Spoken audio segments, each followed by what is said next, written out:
السلام ورحمة الله وبركاته. عندي سو هم بلو يبدل عفو تبيت أيك تبدأي عوف على لم بيل تتأيك يهونا الوي ويسعفو تاسلت أيك أبتشا واجب يهون بتال وي فتأن بله ملس اللي إن شاء الله بدر سيلة نومري كولت تربة في تيوم كسوس ترويد الله عنه. رواه البخاري من حديث أبي هريرة أن رسول الله صلى الله عليه وسلم قال من كانت عنده مظلمة لأخيه يندم بدل السوق لسو فليتحلله منها انجزي أفوت يسبل حلال يسترقات انجزي فإنه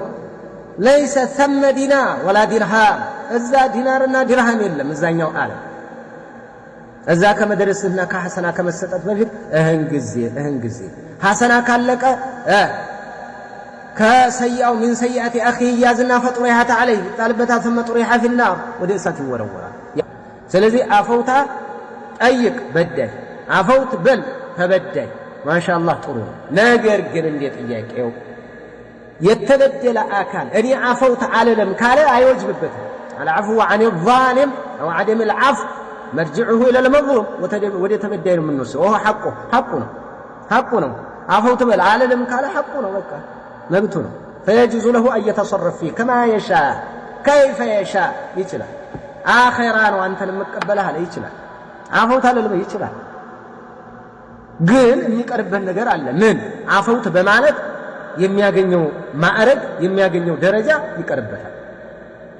ያ ብቻ ነው አፈውት በማለት የሚገኝ ደረጃ አለ የሚገኝ ማዕረግ አለ አዎ በዛ የሚያገኘው ደረጃ ይቀርበታል ለምን ነብዩም አለይሂ ሰላቱ ወሰለም በሐዲታቸው የነገሩናል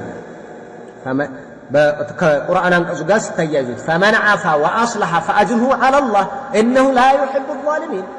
الله من يلال يقر ያለ ያስተካከለ አጅሩ አላህ ላይ ነው አላህ ዘንድ ነው አላህ በደለኞችን አይወዳቸውም ማለት وفي صحيح مسلم ان النبي صلى الله عليه وسلم قال وما زاد الله عبدا بعفو الا عزا عندنا አካል አፉት ይቅር በማለቱ ክብር ለናን እንጂ ሌላ ይጨምራል ለናን ይጨምራል አላህ ነብዩ አለይሂ ሰላቱ ወሰለም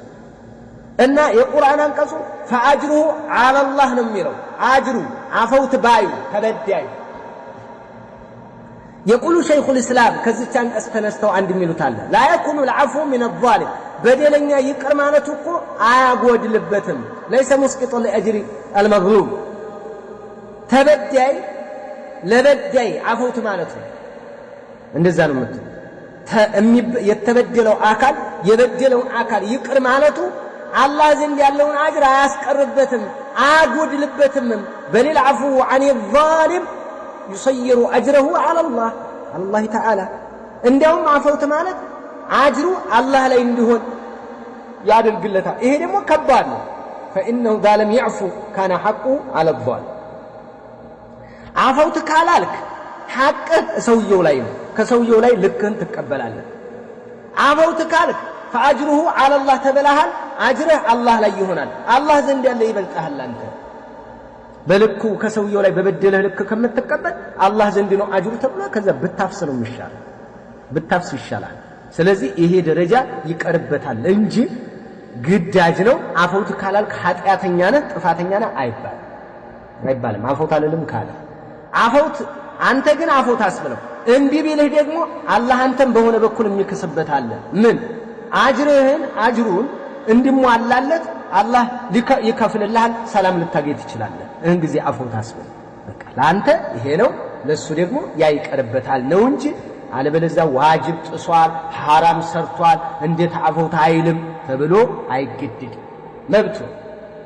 መብቱ ነው ግን ደረጃ ይቀርበታል አንተ ደግሞ ስጠይቀው እንቢ ስላለ ምን አስጠየቀኝ የሚባል ነገር አትበል ጠይቅ አፈውት በለኝ በልና አንተ ደግሞ አላህ ይከስራል በሌላ በኩል ማለት ነው ወንድማማችነትን ፈላጊ ስለሆነ ኸይረኛ ስለሆነ ባረከላሁ